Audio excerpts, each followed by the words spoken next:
সরস্বতী পূজা নিয়ে আরও জানাতে চট্টগ্রাম থেকে যোগ দিয়েছেন সহকর্মী আহসান রিটন। রিটন, আপনি যে মণ্ডপে রয়েছেন সেখানে সরস্বতী পূজার কি আনুষ্ঠানিকতা দেখা যাচ্ছে?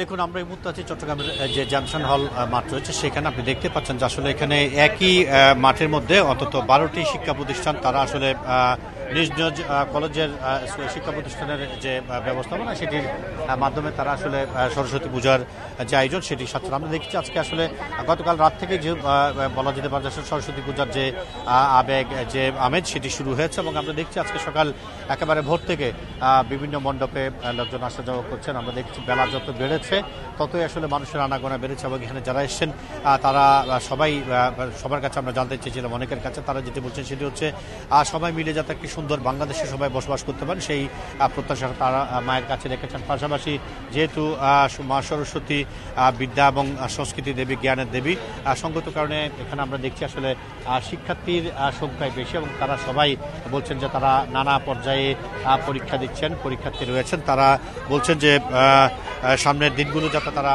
ভালো ফলাফল করতে পারেন এবং সেই ফলাফলের মধ্য দিয়ে তারা যাতে মানুষের মতো মানুষ হয়ে দেশ ও জাতির জন্য কাজ করতে পারেন সেরকম একটি প্রত্যাশা তারা আসলে মায়ের কাছে রেখেছে।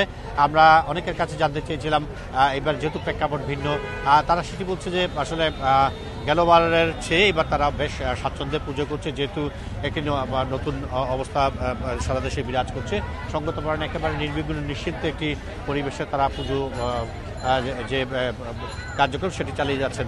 এই যে চট্টগ্রাম জাংশন মাঠে 12টি প্রতিষ্ঠান ছাড়াও আমরা দেখেছি নগরীর প্রায় ঘরে ঘরে এই যে ঘরোয়াভাবে আসলে পুজোটি হচ্ছে এবং আমরা আসলে দুর্গাপূজার সময় আমরা যেটি বলতাম যে প্রায় 300 মণ্ডপ 400 মণ্ডপে সেরকম আসলে এখানে আমরা দেখেছি আসলে পাড়া মহল্লায় অন্তত 1000-এর উপরে মণ্ডপে আজকে সরস্বতী পূজার যে আয়োজন সেটি চলছে এবং বেলা যত বাড়ছে আমরা দেখছি আসলে একেবারে ভোরবেলা কুয়াশার যে চাদর চুলি সেটিকে ভেদ করে মানুষ তারা প্রতিটি মন্দিরে এসে মণ্ডপে এসছেন এবং তারা দেবীর কাছে তাদের যে কামনা সেটি নিবেদন করেছেন এবং প্রয়োজনীয় এবং তাদের জন্য রাখা যে প্রসাদ সেটি নিয়ে তারা আসলে খুশি মনে বাড়ি যাচ্ছেন। তো বলা যেতে পারে যে মোটামুটি একটি উৎসবমুখর পরিবেশে আজকের সরস্বতী পূজার যে আয়োজন সেটি চলছে।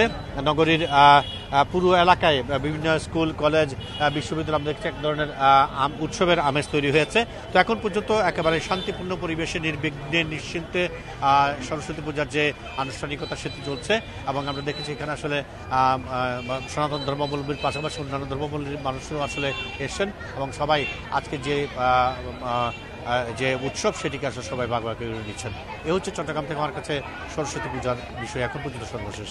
চট্টগ্রাম থেকে সরস্বতী পূজার আয়োজন ও আনুষ্ঠানিকতার বিষয়ে জানাচ্ছিলেন সহকর্মী আহসান রিটন।